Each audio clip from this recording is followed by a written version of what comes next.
வணக்கம் தமிழர்களே, தமிழ் சபக இந்த வீடியோவுக்கு உங்களே வரவேற்கிறேன். சரிகமபா லிட்டில் சாம்பியன் சீசன் 5 இப்போது இறுதி கட்டத்தை நெருங்கிருச்சு. வர ஞாயிற்றுக்கிழமை இறுதிப் போட்டியும் நடக்க போகுது. ஆனால் நம்ம ரொம்பவும் எதிர்பார்த்த மோக்ஷிதா அவங்க ஃபைனல் வராது பலருக்குமே ஏமாற்றம்தான். ரொம்பவும் அழகாக ஒவ்வொரு ரவுண்ட்லையுமே சூப்பராக பாடி கோல்டு பர்ஃபார்மன்ஸ்லாம் பண்ணியுமே அவங்க ஃபைனல் வராது சிலருக்கு ரொம்பவும் பேட் லக்காக தான் தெரிஞ்சு. கண்டிப்பாக அடுத்த சீசனில் சீனியர் ரவுண்ட்லேயாவது ஏதோ ஒன்றில் இவங்க செலக்ட் ஆகி இறுதிப் போட்டி வரைக்கும் வந்து அந்த டைட்டில் வெற்றி பெறணும்னு தான் எல்லோரோட ஆசையாகவும் இருக்குது. இந்த நிலையில் இப்போ ஒரு ஹாப்பி நியூஸை மோக்ஷிதா அவங்க தன்னோட சோஷியல் மீடியாவில் ஷேர் பண்ணியிருக்காங்க.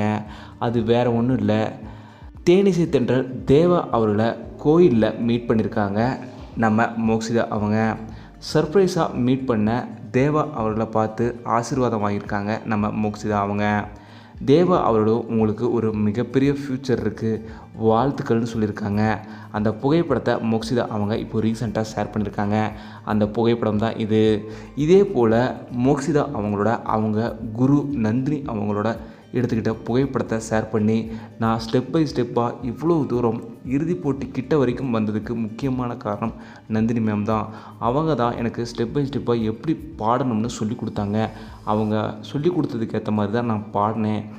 என் வாழ்க்கையில் ரொம்பவும் முக்கியமானவங்க நந்தினி மேம்னு சொல்லி ரொம்பவும் ஹாப்பியாக தன்னோட சோஷியல் மீடியாவில் நந்தினி மேம் அவங்கள ஃபோட்டோ எடுத்துக்கிட்டதை பதிவு பண்ணியிருக்காங்க மோக்ஷிதா அவங்க.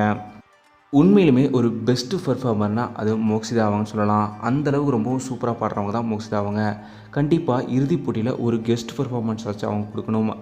அடுத்தடுத்து அவங்க ஒரு பெரிய பின்னணி பாடகியாகவும் மாற தமிழ் சர்வங்களோட மனப்பூர்வமான வாழ்த்துக்கையுமே மோக்ஷிதா அவங்களுக்கு சொல்லிக்கிறோம். இந்த வீடியோ உங்களுக்கு பிடிச்சிருந்தா லைக் பண்ணுங்கள், கமெண்ட் பண்ணுங்கள், ஷேர் பண்ணுங்கள். தமிழ் சேனல் சப்ஸ்கிரைப் பண்ணால் சப்ஸ்கிரைப் பண்ணுங்கள். மறக்காம பக்கத்தில் இருக்க பெல் ஐக்கானையுமே கிளிக் பண்ணிடுங்க.